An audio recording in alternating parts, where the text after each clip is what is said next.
Hello, welcome back. Nigel here with you, Nigel's Model Invention. Here we are now with pack 83 of this Hachette Lancaster bomber. It's been a little while. I received an email, I don't know, a couple of weeks back saying there had been a delay, so I should have looked before I started, but I can't remember when we did the last one. But I think it was probably about 6 weeks ago. So here we are. I've had a new pack come. It's a great big box and there's some books in there as well. So we'll have a look at all of it eventually.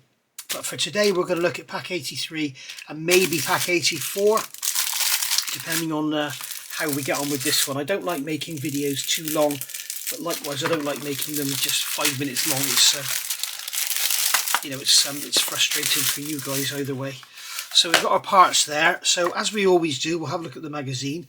If you're interested in getting one of these, in the description below the video, there is a link to the website and you can go and see about, and there's a link there. You can see the prototype model working in a YouTube video. So here we are, we're back to the port side now, and we've got ailerons, hinges and some screws and everything. So that's what we're going to be looking at today. And then in the back here, the Gloucester Meteor. I'm from Gloucester. These things were built just up the road from me, and there we go. So there is also a 32nd scale kit coming from Revell of this, which apparently is very nice indeed. So early Meteors suffered from teething problems. Of course they did. They were very early jets, weren't they? So there we go. And then Eric Booby Hartman, the fresh-faced assassin, often downed more than one enemy aircraft in a single day. On the 7th of July 43, for example, he shot down 7 Soviet aircraft. Wow. Wow. So he was born in 1921 and he died in 1993. So he lived a good old 72 years. But, quite a history there. And there we go. And then in pack 84 we got some electronics by the look of it. So what have we got going on here then? We've got the ailerons. So the first thing we'll do, as usual, is cut open our box. The cardboard box can go in the recycling. We've got tissue paper, which could also go in the recycling, which is good. I do like Hachette's packaging. It's very nice. Okay, and then we've got some little bags of bits and pieces there. So we've got the aileron underside and top side. We've got some hinges there. I'm going to put the light on now because we finished with the magazine. We've got some poly caps for the hinges that hold the ailerons in position. There. We've got a trim tab. No, it's not a trim tab actually, is it? It's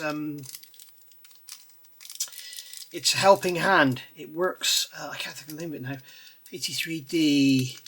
It's not a trim flap, guys. They've got that wrong in the instructions. It's like a servo. So basically, what happens is that sits in the trailing edge of the wing, like that. And the trailing edge of the aileron, sorry, and it's connected to the wing by a rod. So as the aileron goes down, this goes up and helps to push the aileron down. So it's like a servo. So the the pilot is moving the stick sideways to go into a roll or a turn or whatever, and the aileron it's a lot of force to push the aileron down against the oncoming air. That actually goes up and helps to push it down. So it's like a servo assistance almost. Okay, so we've got all our parts. That's all good. So first thing we've got to do is put our poly caps onto our hinges. Are they going to fit quite snugly on there and stay on? Yes, they are. So we'll put our poly caps onto our hinges like so. Sorry about my dirty nails, guys. In case you didn't know, I'll put a link in the description below. I've got a Fiat 131 which I'm restoring and then converting. And you can see all about that over on my Fiat 131 channel. I'll put a link in the description below the video, so go take a look and please give me a subscribe. I want to get to 1,000 subscribers so I can start taking the adverts out. So we've got to take our lower aileron, fit the 3 hinges into the recesses in the underside of the aileron 83A as indicated. So these are going to go, okay, so these have got letters on them, L3, L3, L3, so they're all the same. Okay, so they're going to go with the letters facing up. Okay, so they're just going to sit in there like that. Then we're going to fit the servo They call it a trim tab, but it's not. And then we're going to fit the upper, excuse my froggy voice, fit the top half of the aileron on. Go on, go in, you know you want to. Look at that, is a snug fit in there, right. It's trying to get it all together without it all falling apart is the tough thing. It seems like we might have a bit of misalignment in the pins. There we go. Yeah, the hardest part about that is getting it all together without it all falling apart. Here we go, and then we're going to turn this over, no doubt, and put some screws in it. Oh, is it just clipped together, is it? Okay. Not so sure about that.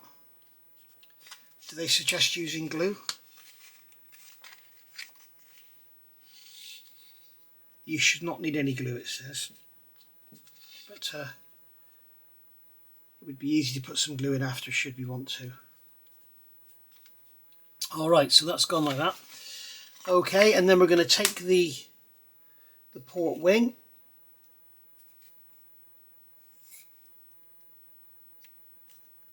Well, I've got it upside down. I was thinking it was upside down. Okay, take the wing, fit the screw holes and the hinges over the raised screw sockets in the tabs. So they're going to go like that over those tabs.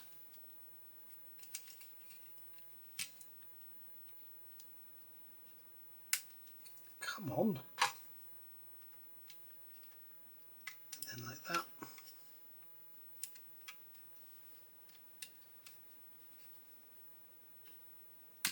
There we go.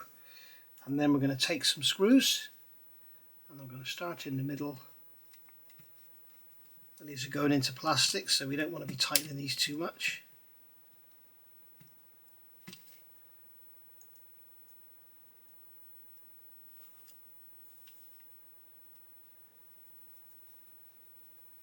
There, like so.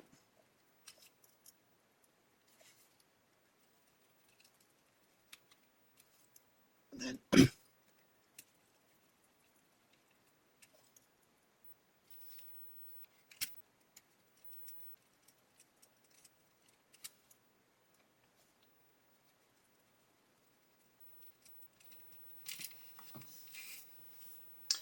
and there we go, that's the aileron fitted.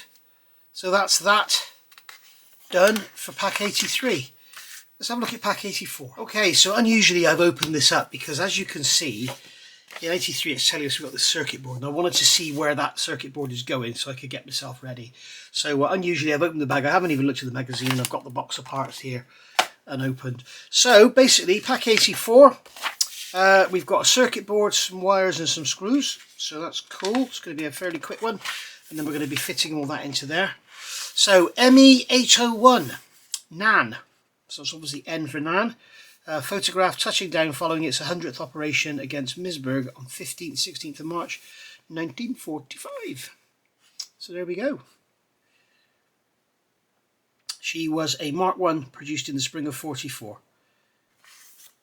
And there she is with her crew members. And then here we've got the Flying Tigers. The Tigers have had more than 100 Curtiss P-40B fighters at any one time. Never had more than 100, sorry, but they inflicted substantial damage on the Japanese Air Force. Yeah, they were quite amazing with the equipment they had. And that's it. Right, so the next one's going to be more parts for the stand. So let's get this open and have a look. We'll get the light on so we can see what we're doing. And we'll get the parts open. So here we've got bags of parts, bags of screws. The only thing I will say, I do like Hachette's packaging, but why do they use so many of these bags? You know, you think so many of these bags are going into the bin. Basically, I mean, I keep them and recycle them, but you know, it gets to a point where, you know, I've got a bag of bags here, you know, with the poker kits and everything. It's like it just goes, it's just hundreds and hundreds of bloody bags.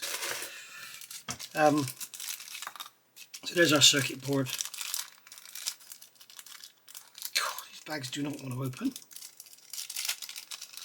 There's a wire. Like, why didn't they put 2 wires in one bag? It's, you know, it just seems. Why don't they put it all in one bag? Oh, come on. Oh. Life's too short. And then we've got a little bag of screws here. We'll have 1 spare in there. Right. So we've got circuit board for port wing, cable mark Z2 and Z1, and then 3 PM screws. So they're going into metal. We'll just launch them in, I think. Okay, so take the circuit board 84A and the assembly from issue 52. Okay, now you can see here we have, this is the assembly from issue 52. I haven't attached this to the forward fuselage. The reason I haven't done that is because it makes it a lot bigger to store. So it's just some screws that go up under here, and you can take the front fuselage off and it saves it getting damaged. So we're going to be putting this circuit board into here, and it's going that way round. Okay, and then we're going to take 2 screws like so, and put them into there, and they go in actually quite easy without cutting any threads. But this is the problem, you see, this is what I say. When you don't cut the threads, you can't feel when the screw is actually tight, because it's so tight going in. So you can see it's still tight, but the board is still not held down. It's still loose. There we go. So it's taken all that effort to get that screw to go in, whereas I could have just tapped the threads. It would have been a lot easier. So that's why I cut my threads on all my models I do. There we go. So that board's in place now. Okay, and then we've got to take Z1 is going to go. Z1 is going to go rearmost. So this is Z2, so this is going to go foremost. So Z2, oh, it's labelled on here, look. So that's going to go into there. Make sure it's the right way round. Okay, the actual pins are sort of offset. In this case, they're offset outboard. So make sure you get it the right way round. And then Z1 is going to go into here. Okay, so give that a little push into there. This shows the cables fitted in place on the circuit board, so they're going to get tucked under there. So we're going to get those under and pull them through, just like that.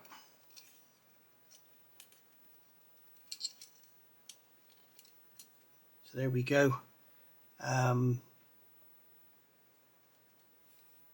I think they've got them going into the bomb bay. So what I'm going to do here is the same as I've done on the other side. The trouble is I can't put this down because it'll snap these bits off here, which is where they've got, I think they could have used more thought in their assembly sequence. They've got you putting on very fragile parts.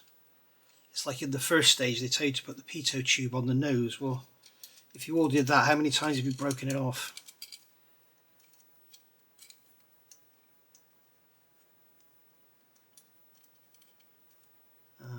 Right, so there we go. So we can take that like that, and we'll just loop that round. Loop it round on itself.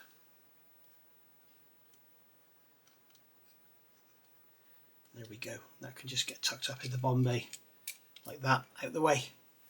So there we go. That has been pack 84. So I will see you back soon for pack 85, where we will be working on parts for the stand, as you can see here. I'll see you for that one. Thank you for watching. Bye for now.